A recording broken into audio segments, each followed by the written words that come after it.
Welcome to HuffPost Live. I'm Mark Lamont Hill. The man sitting next to me right now needs no introductions. I am ready to interview him, so I said my prayers. I ate my vitamins. I did all the right stuff, man. You know this guy? It's all done then. It's all done. Hulk Hogan, welcome to the HuffPost Live studio, man. Man, this is straight up slick, man. You like this, don't you? Well, you know, it's a little different than TV studios back in the day when I first started, man. You guys got it down. Speaking of TNA. Yeah.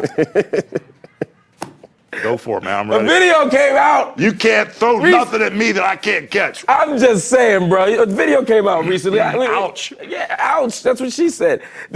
A video came out. Okay, I'm going undercover. Ask me what you want to ask me. It's too late to be undercover, dog. You about 2 weeks past undercover. A sex tape, man. Yo.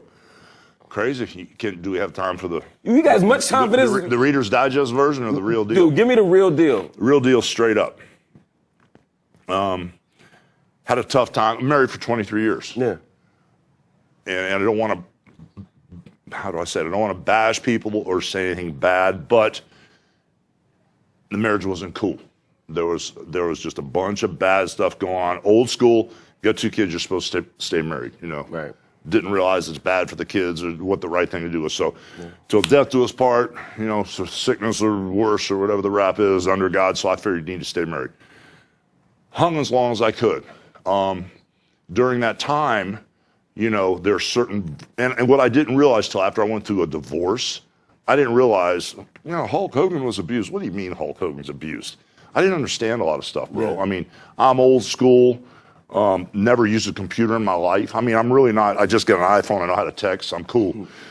But the thing is, I didn't realize there was something called verbal and mental abuse. You know, and all of a sudden, after all these years, you know, you're old, you're too slow, F this, F that, I'm finding somebody new, just this whole thing over all these years, you know, humbled, and believe me, I wasn't running the show. I was kind of like running as hard as I could to try to make everybody happy, but at the end of the day, and not trying to blame anybody, because I'm accountable, I did it, I wasn't on drugs, it wasn't something like, oh, I was on LSD, I didn't know what I was doing. No, I did it, I made the decision, bro, it was me. I'm accountable to a fault, but you need to understand the whole story that these people that were friends of mine, you know, husband and wife, they had kind of like an alternative lifestyle. And they were swingers. Yeah, that's the proper word, if that's what you'd call it. So for 2 years, you know, it wasn't just the lady alone. It was the husband saying, that's cool. The chick was always hitting on me. Hey, man, I'd love to party with you. This so people know, this was your friend's wife. These are really close friends of mine.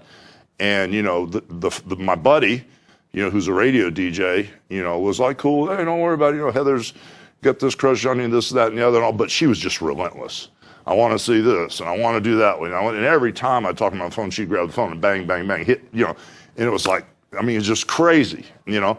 So finally, at the end of the day, when I bottomed out, and not making an excuse, when I bottomed out, when I crashed and burned, when it was F this, F that, I'm not coming back, I'm done with you, I'm divorced, I just went over to their house just to say hello, and they started, you know, going down that same path. I went, okay, fine.